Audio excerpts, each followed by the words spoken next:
Hello viewers, if you are new to the channel, please hit the like and subscribe button and share it with your friends. Also, click on the bell icon so that you get the latest information about the videos that are uploaded. Hello students, welcome back to the new video. In this video, we are going to continue the ongoing chapter number 16, Light. In today's session, we will discuss about an activity to prove the laws of reflection and also regular and irregular reflection. First of all, we will discuss an activity. The aim of the activity is to verify the laws of reflection. Materials required are wooden board, mirror and stand, pins, white paper and protractor. Procedure. Place a white sheet of paper on a wooden board and pin the paper to the board. Draw a line mm' on the paper and also draw the normal 90 degree to the mm' line. Next, using a protractor, measure 50 degree from the normal and draw the incident ray. So for what we have to do, we have to fix the white sheet on the wooden board and draw a line which is marked as mm' on the paper and also the normal. Normal means 90 degree line to the mm' line. Next, using a protractor, we have to measure 90 degree from the normal and draw the incident ray. Now, place the plane mirror upright on the sheet on the line mm'. Next, place two pins P1 and P2 upright and in a straight line on the incident ray. Next, the distance between the pins should be at least 5 cm. So what we are doing here, we have to keep the plane mirror on the line mm' and place two pins P1 and P2 upright in a straight line on the incident ray. So the line which we have drawn as the incident ray, on that we have to keep two pins P1 and P2. Take care to see that at least 5 cm distance should be there between P1 and P2. Next, looking into the mirror, place two pins P3 and P4 on the other side of the normal in such a way that these two pins are in a straight line with the reflection of the two pins P1 and P2 on the incident ray. So what we have to do here, we have to fix the pins P3 and P4 on the other side of the normal in such a way that they, by looking at the reflection of the pins P1 and P2 on the incident ray. Now remove the mirror and the pins and join the pin marks on the normal. This is the reflected ray.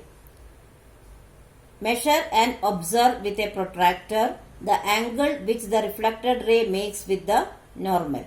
So here what we are doing, after keeping the pins P3 and P4, we have to remove the mirror and join the pin marks with the normal.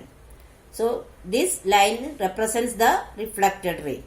Afterwards, we have to measure the angle using a protractor with the reflected ray and the normal. Observation. The angle which the reflected ray makes with the normal will be equal to 50 degree. Conclusion. Hence, we can verify the first law that the angle made by the incident ray with the normal is always equal to the angle made by the reflected ray with the normal. That is, angle of incidence I is equal to angle of reflection R.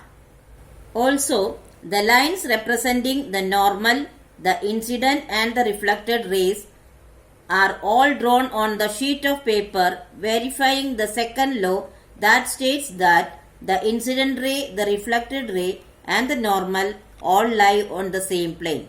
So, in this way we can prove the laws of reflection.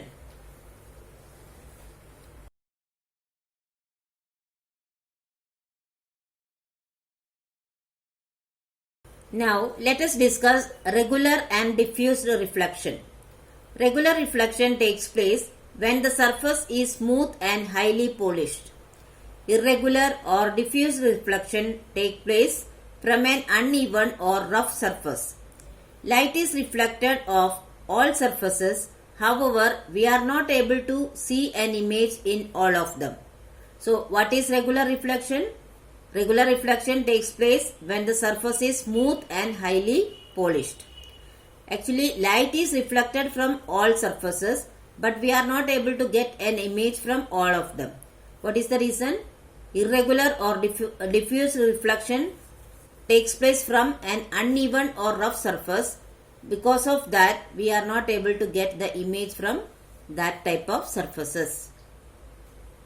An image is formed only when the light is reflected from a smooth or polished surface and not when the surface is uneven. However, regular reflection may also cause glare that might make it difficult to see things. So, image is formed only when the reflection takes place from a smooth or polished surface. On a smooth surface, the rays of a parallel beam of light strike the surface at the same angle of incidence. Therefore, their angles of reflection will also be equal. This means that the reflected rays will move along the same direction, that is, they form a parallel beam.